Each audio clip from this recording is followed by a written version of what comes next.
So let's go to Chris Swift of Swift Trading Incorporated, based out of Nashville. And Chris, everything kind of getting a little weak in the knees maybe as we get about 45 minutes deep into our trading session here.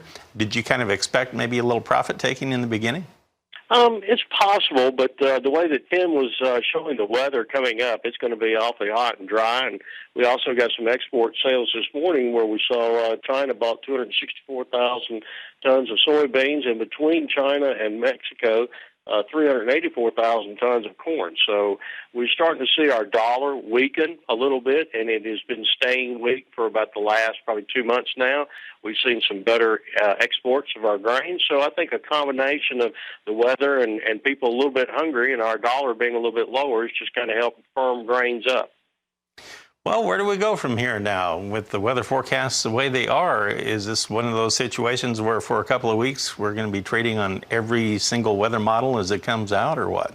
Well, possibly so. We had a really key reversal last week where we saw the markets, especially the corn markets, set new contract lows and then roar right straight back up out of there once we got the USDA report, where it showed a little bit fewer acres planted and a little bit more of the soybeans there. So it's kind of interesting to see how we're going to play out with the number of acres that we've got. But it sure looks like with the weather that we've got on hand, they're going to keep it firmer rather than weaker.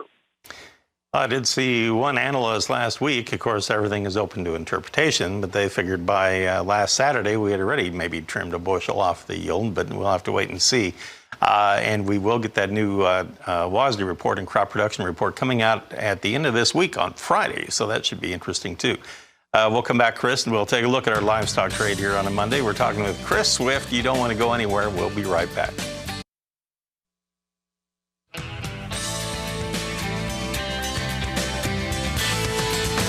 That sugar market pretty flat today. The nearby October up a penny, but all the other months are slightly lower.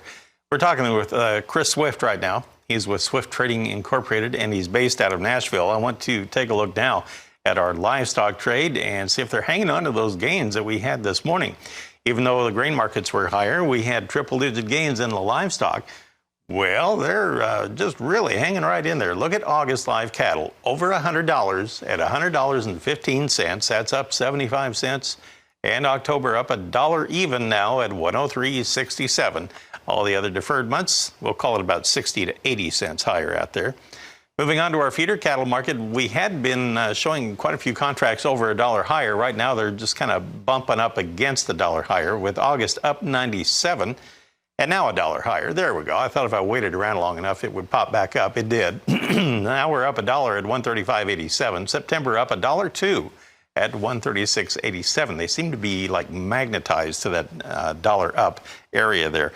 All right, now moving on to our lean hog trade so far this morning. It's higher across the board.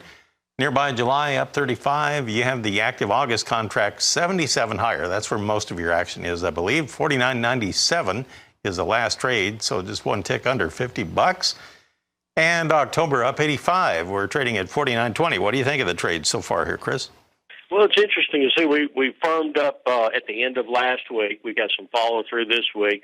Looks like maybe our cash trade was a little bit better last week and may have found a bottom somewhere in here for the cash trade. And our box is right at about $200, a little over $200 a hundredweight.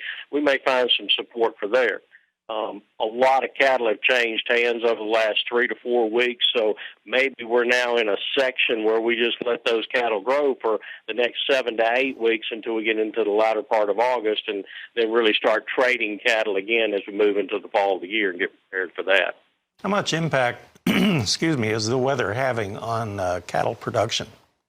It's we've noticed the weights have pretty much stabilized, so I think that's not bad out there just yet. But we know that drought is encroaching, and will every day that it stays, it'll just worsen the pasture conditions out there, causing more and more people to have to make a decision sooner rather than later. So are you optimistic on the hog trade right now in the way that it's starting to rebound a little bit? I mean, can they finally break away from these contract lows? You know, I don't know, because we keep hovering down through there, and the lean hog index is hovering around 45 and change, so there's not a real, push to get hog prices up there just yet, simply because we don't have the lean hog index moving up. So I don't think that the futures are going to all of a sudden see something out in the future that they'll have to run up for and hope that the cash market catches it. All right, so far the Dow Jones Industrial Average coming off of its earlier highs, and now it's up 295 points. Thank you, Chris. Appreciate it. Chris Swift of Swift Trading Incorporated in Nashville with a look at our markets right up to the moment.